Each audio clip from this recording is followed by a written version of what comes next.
दी है कैसी, उसका अर्थ है क्या। बार बार मैं कहता हूं कि ये जो बाहर की यात्रा है बेमानी है, इसका कोई अर्थ नहीं।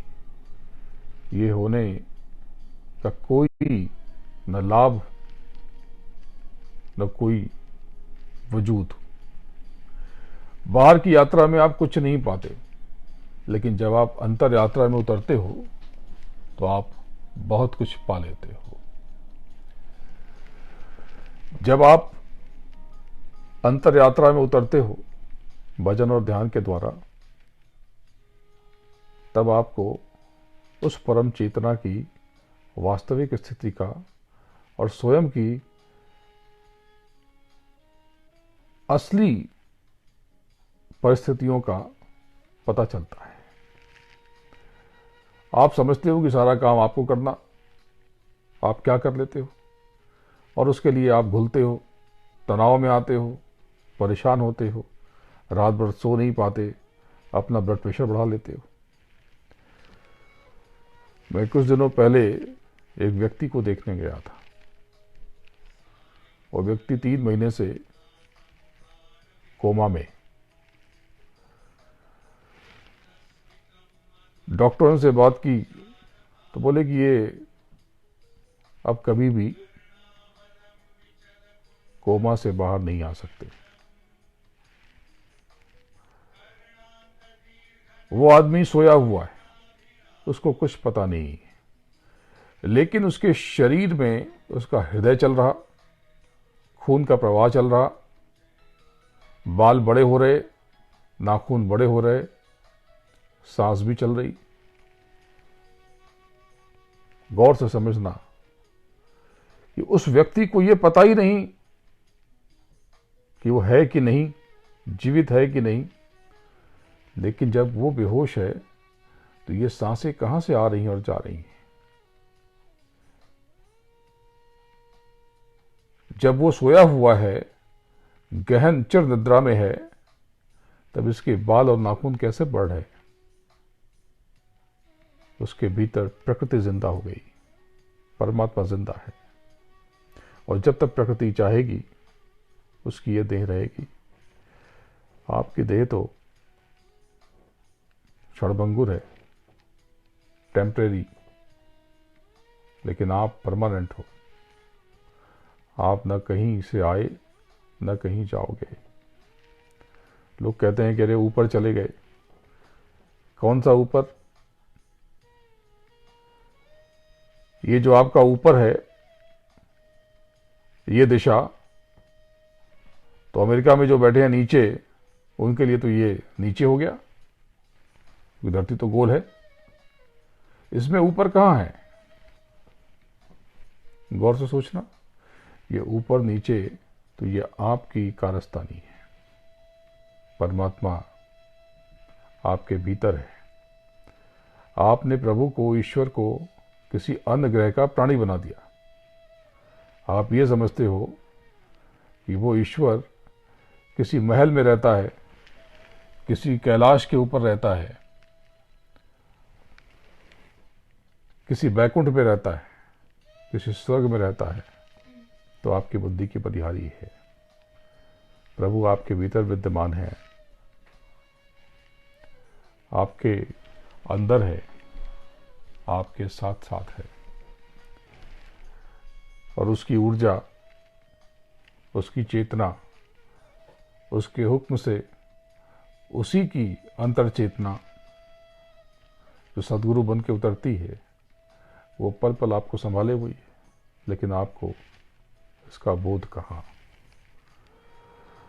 मुनिया पिंजरे वाली ना, तेरो सदगुरु है बेपारी। आप इस पिंजरे में किसी पक्षी की तरह से बंद हो। मुनिया पिंजरे वाली ना, तेरो सदगुरु है बेपारी। 5 तत्व का बना है पिंजड़ा, तामे रहती मुनिया। 5 तत्व का बना है पिंजड़ा, तामे रहती मुनिया। उड़ के मुनिया डार पे बैठी, झीखन लागी दुनिया। अलग डाल पर बैठी मुनिया, पिए प्रेम रस बूटी। क्या करिए जमराज तिहारो, नाम कहत तन छूटी। मुनिया की गति मुनिया जाने, और कहे सब झूठी। कहे कबीर सुनो भाई साधो, गुरु चरणन की भूखी। जिसने सतगुरु की उंगली थाम ली और उनकी बातों को अपने भीतर उतार लिया, तो फिर उसका जीवन वहीं से बदल गया। फिर तो वो दीवाना हो जाता है, वो मस्ताना हो जाता है।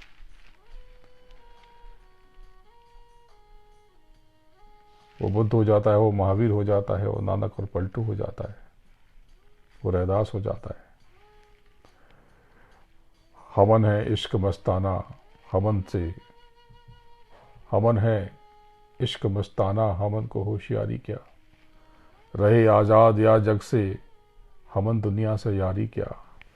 जो बिछड़े हैं प्यारे से, जो बिछड़े हैं प्यारे से, भटकते दर बदर फिरते। जो बिछड़े हैं प्यारे से, भटकते दर बदर फिरते। हमारा यार है हम में, हमन को इंतजारी क्या। आपका यार, आपका परमात्मा आपके भीतर है। हमारा यार है हम में, हमन को इंतजारी क्या।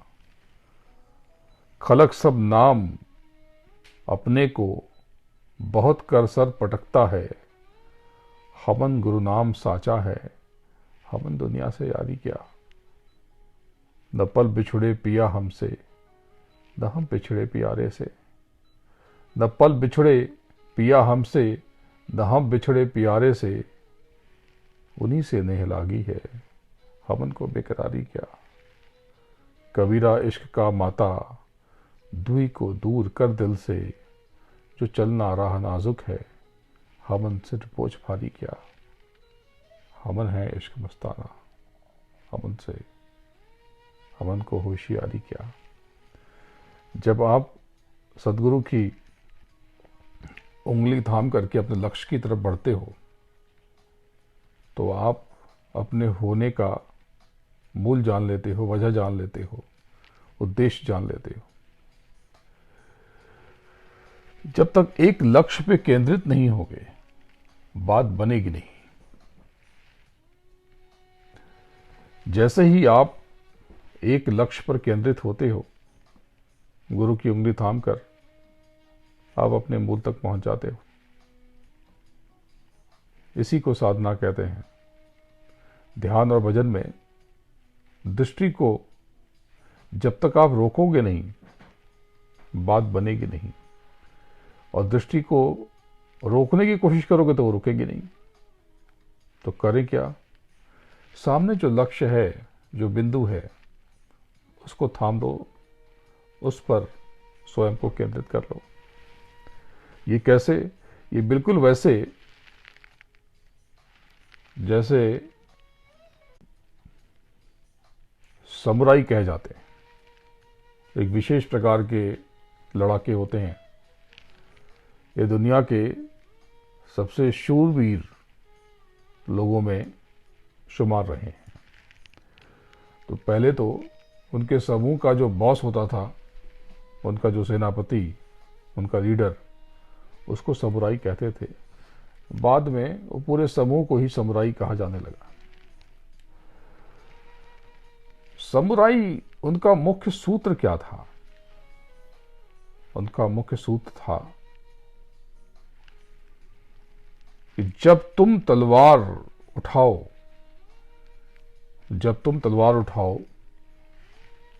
तब ध्यान रखना कि सिर्फ तलवार ही बचे, तुम न बचो।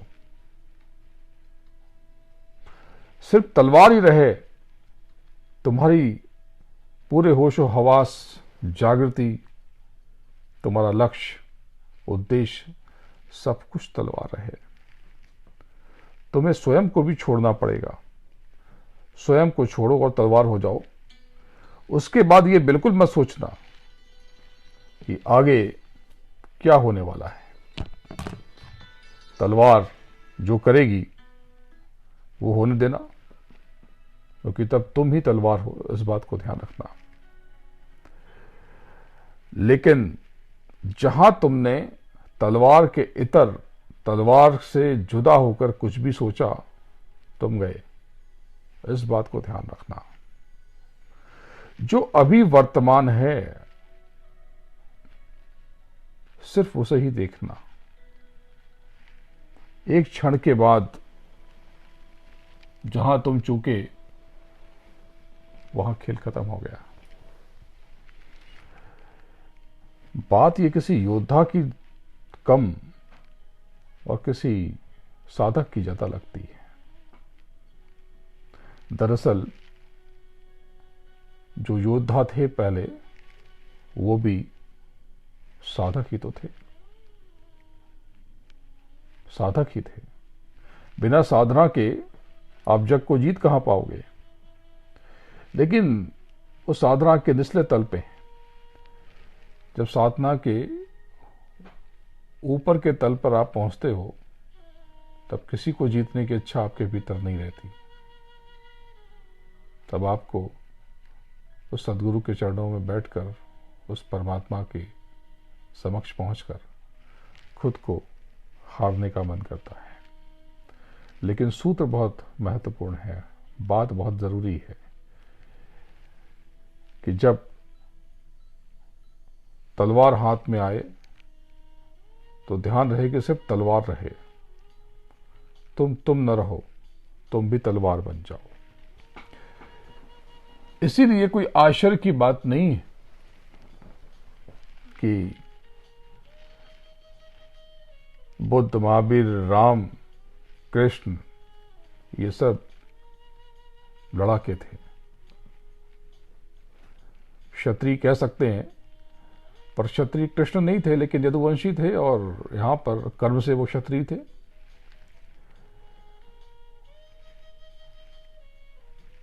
कोई वणिक, कोई बनिया महात्मा नहीं हो सकता, क्षत्रिय हो जाता है। क्योंकि क्षत्रिय है, इसका मतलब कि वो एक बिंदु पे पहुंच जाता है, और जहां जो व्यापारी है उसके बिंदु बहुत सारे हैं। क्योंकि क्षत्रिय के लिए या लड़ाके के लिए ये सरल है कि वो परिणाम की फिक्र छोड़ दे, क्या होगा, गर्दन रहेगी या न रहेगी। क्योंकि जब तक इसकी चिंता न, इनकी चिंता छोड़ेगा नहीं, वो युद्ध नहीं कर सकता। लेकिन जो बनिया है वो फल की फिक्र कैसे छोड़ देगा। वो बोलेगा मैं काम करना छोड़ दूं, फल कैसे छोड़ दूं। आप सब दरअसल बनना तो क्षत्रिय है, लेकिन बन जाते हो बनिया। आप सब फल की चिंता करते हो कि मैंने तो इतना किया था, इतनी साधना की, मुझे क्या मिला। मैं तो ये करता हूं, मुझे क्या मिला। मैंने तो ये किया, मुझे क्या मिला। अब मुश्किल हो गई, अब बहुत दिक्कत हो जाएगी, क्योंकि अब तो तुम्हारी गर्दन चली गई। जहां तुमने फल की चिंता की, बहुत मुश्किल है। साधना की ऊंचाई पर पहुंचने के लिए जरूरी है ये जो वक्त गुजर रहा है, ये जो बीत रहा है, इसको थाम लेना और इसके अंदर डूब जाना, बह जाना। इस गुजरते हुए लम्हे को रोक लेना, न थमने देना, न बीतने देना, साधना है। साधना यानी कि आपने साथ लिया।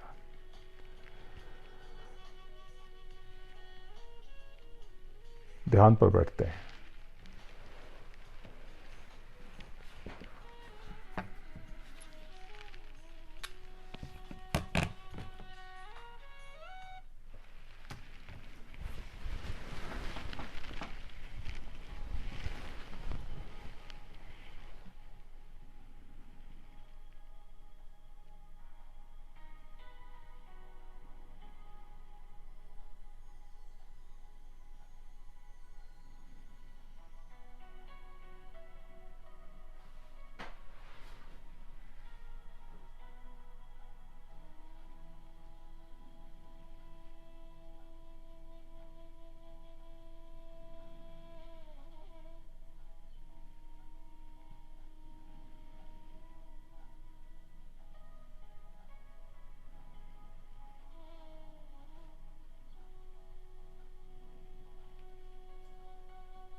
जय गुरुदेव।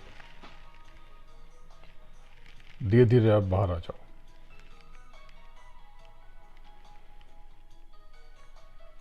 अब थोड़ी देर भजन पे बैठते हैं। अब आप सब लोग भजन पे बैठ जाओ। बाहरी कानों को विराम दे दो और ऊंचा ध्यान दे करके ऊपर सुनने की कोशिश करो।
जय गुरुदेव। धीरे धीरे आप सब लोग बाहर आ जाओ। देखो, अंतर यात्रा के लिए कुछ चीजें जरूरी हैं। आप सब पंच भौतिक शरीर में हो तो ये देह आपकी 5 तत्वों से बनी है। 5 तत्व जल, पृथ्वी, अग्नि, वायु, आकाश। जल से काम पैदा होता है, वायु से लोभ पैदा होता है, धरती से आपका अस्तित्व का बोध पैदा होता है, अग्नि से ऊर्जा और क्रोध पैदा होता है, आकाश से अहंकार पैदा होता है। तो ये 5 तत्वों की जो स्थितियां हैं, जब तक देह में संतुलित नहीं होती, हम अंतर यात्रा में नहीं पहुंच पाते। लेकिन 5 तत्वों के अलावा भी कुछ चीजें, वाणी, आपकी वाणी मीठी और सकारात्मक हो, वचन आपके नपे तुले सदे हो और आप अंतर्मुखी हो। बहुत ज़्यादा बोलने की आदत आपको साधना की ऊंचाई पर लेके न जा सकेगी। तो अगर आध्यात्म में कुछ पाना है तो मुनि बनना पड़ेगा, मुनि यानी मौन धारण करना या कम बोलना। इसके अलावा आपको कुछ अन्य बातों का भी ध्यान रखना है। प्रार्थना बहुत जरूरी है। प्रार्थना आपको पात्रता देती है, बड़ा बनाती है, और स्वयं को सदैव तुच्छ समझो, छोटा समझो, क्योंकि खुद को बड़ा समझना ये मूर्खों का काम है, बेवकूफ़ों का काम है, कि स्वयं को जाना नहीं, पहचाना नहीं और बहुत बड़ा समझ बैठे। थोड़ी बहुत संपत्ति क्या हुई, बड़प्पन का एहसास हो गया। थोड़े से धन क्या हो गए, शक्तिशाली समझने लगे। किसी पद पे बैठे, न जाने क्या समझने लगे। तो जब तक ये असंतुलन रहेगा, आप साधना की ऊंचाई हासिल न कर सकोगे। सरल रहो, विनम्र रहो, मधुर रहो, सदैव दाता बनो। दाता का मतलब ये नहीं कि आप सब लुटाते रहो, सोच समझ करके करते रहो, लेकिन जहाँ ज़रूरत पड़े, कोई आपसे मदद मांगे, मदद ज़रूर कर दो। देने वाला हमेशा बड़ा हो जाता है। देने वाला कभी भिखारी नहीं होता। व्यापारी भिखारी होता है, क्योंकि वो और की चाहत करता है, और जब और की चाहत करता है तो वो जो मूल लेके आया वो भी गंवा देता है। अगर मांगना है आपको किसी से, तो प्रभु से मांगो, सदगुरु से मांगो। अगर हाथ ही फैलाना है तो किसी के आगे हाथ फैला करके आपको मिलेगा क्या? अगर भिक्षु ही बनना है तो सदगुरु के आगे भिक्षु बनो। मेरे प्यारे गुरु दातार, मंगता द्वारे खड़ा।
मेरी विनती सुनो दर प्यार, घट उंगाओ दया। स्वामी जी पिता हमार, जल्दी पार किया। सतगुरु जी पिता हमार, जल्दी पार किया। मेरे प्यारे गुरु दाता, मंगता द्वारे खड़ा। मेरे प्यारे गुरु दातार, मंगता द्वारे खड़ा। जब आप उस गुरु के आगे गुहार लगाओगे, सदगुरु के आगे ध्यान में बैठकर, भजन में बैठकर, आज्ञा चक्र से तीसरे तिल की तरफ बढ़ते हुए उसकी मेहर की प्रार्थना करोगे, मेहर की नज़र की, दया दृष्टि की प्रार्थना करोगे, तो अंतर यात्रा आपके लिए सरल हो जाएगी। मेहर की नजर करो मेरी ओर, दया की नजर करो मेरी ओर। निश दिन तुम्हें निहारूं सतगुरु, निश दिन तुम्हें निहारूं सतगुरु। जैसे चंद्र चकोर, जैसे चंद्र चकोर, मेहर की नजर करो मेरी ओर, दया की नजर करो मेरी ओर।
गुरु का ध्यान कर प्यारे, बिना इसके नहीं छूटना।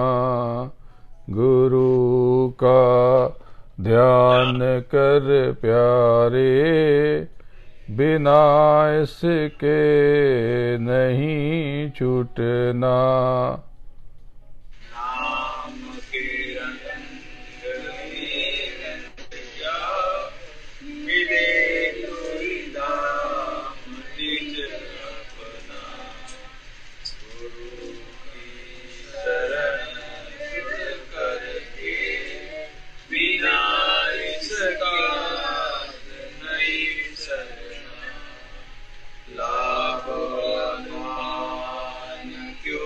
God.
नाम के रंग में रंग जा, मिले तो ही धाम निज अपना।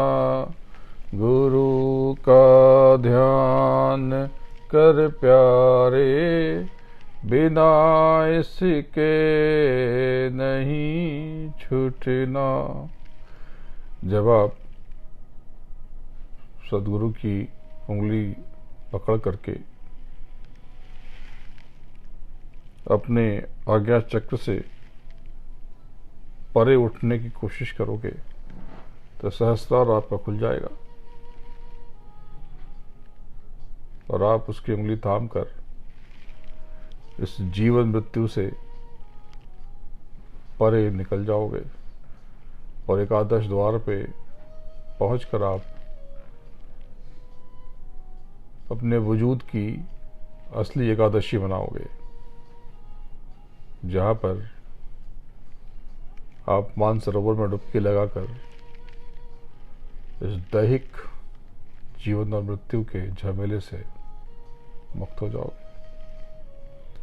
हालांकि इसके ऊपर भी यात्रा बहुत बाकी है, लेकिन तब ये मरना और फिर ये जन्म लेना और फिर मरना, फिर पैदा होना, इस झमेले से, इस दर्द से, इस कष्ट से आप बच जाओगे। इस समय मैं अमेरिका के ह्यूस्टन में हूं। बहुत दिन हो गए आप लोगों से दूर हुए। भारत से जुदा हुए लंबा अरसा हो गया, लगभग 1.25 महीने हो गए मुझे। लेकिन समय पल में बीत गया। आप क्या समझते हो कि क्या आपकी जिंदगी ऐसे क्षण में न बीतेगी? आप सब जन्म बच्चे थे, बचपन की हर बात आपको याद।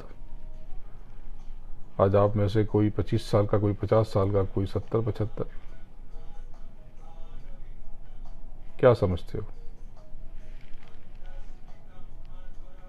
न मिटोगे, आपकी देह नष्ट न होगी। सोचना, विचार करना। बस आज अमेरिका में और हूं, कल यहां से पुरिया बिस्तर बांधकर उड़ जाऊंगा। अमन है इश्क बस्ताना। मैं तो वहां भी और यहां भी आप सबके जागरण के मिशन पे लगा हुआ हूं। जागृति हो जाए, गुरु महाराज के निर्देश पे उनका काम कर रहा हूं। मेरा तो कोई काम नहीं है, इसीलिए अपना काम खामोशी से करता हूं। बहुत प्रचार प्रसार नहीं, क्योंकि उससे लक्ष्य हासिल ना होगा। जो गुरु महाराज के जीव हैं, गुरु महाराज उन पे दया का प्रबंध कर रहे, कृपा का ताना बाना बन रहे। तो आज यहां पे हूं, कल आगे की यात्रा पर चला जाऊंगा। अभी यात्रा बहुत बाकी, ऐसे आपकी यात्रा भी बहुत बाकी। जब तक आप ध्यान और भजन में न उतरोगे, मेरी इन बातों का मर्म न समझ सकोगे। आपकी तो शाम हो गई, मेरी अभी सुबह है। 5:37 हो रहे हैं। तो रात भर आज सो नहीं पाया। अब कुछ देर विश्राम कर लूंगा। आखिरी दिन है तो आज काम भी बहुत है। लोगों के दर्शन करूंगा, सबसे मिलूंगा और कल सुबह यहां से उड़ जाऊंगा। आप सब जो लोग यहाँ बैठे हो, आप यहाँ से खाली हाथ नहीं जाओगे। अभी ये पूरा होने के बाद आप सब एक एक गुजरना, आप सबके दर्शन कर लूंगा। विशेष कृपा। दोनों हाथ फैला लो आप। मुझे मालूम है कि आप सब उलझन में हो। ये वक्त ही उलझन भरा है। जनवरी 2020 तक का समय झमेले वाला है, लेकिन जिसमें से जनवरी 2019 तक का समय ज़्यादा कष्ट भरा है। खैर, इस पर फिर से बात करेंगे, पुनः बात होगी। आपके जो कष्ट हैं, आप बोध करो कि आप इन्हें यहीं छोड़ के जा रहे हो। सकारात्मक भाव से, पॉजिटिव होकर उस प्रभु के चरणों में, उस सदगुरु के चरणों में अपनी मुसीबतें छोड़ दो और ये कामना करो, ये इच्छा करो कि अब आपके दुख मिटने शुरू हो रहे हैं। उस प्रभु पे, सदगुरु पे भरोसा जताओ, यकीन जताओ। आप उसकी दया के पात्र बन जाओगे, उसकी कृपा के काबिल बन जाओगे।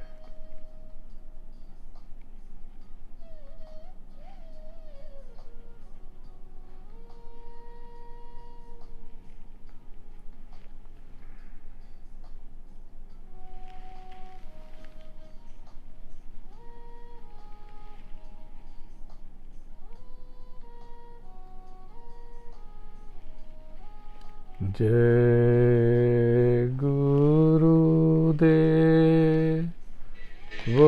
जय गुरुदेव।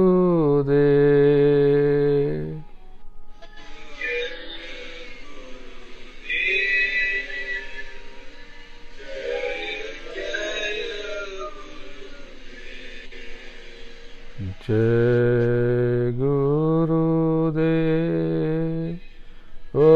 जय गुरुदेव, जय गुरुदेव।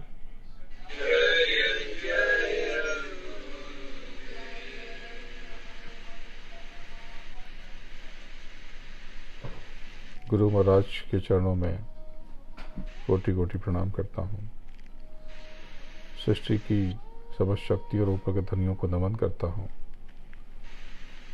आप सबके आज्ञा चक्र पर बैठी आपकी जीवात्मा जो प्रभु का अंश है, उसको नमन करता हूँ। और आप सब जो थाने में बैठे हैं और जो दुनिया में रूबरू हैं, आप सबको प्रणाम करता हूँ।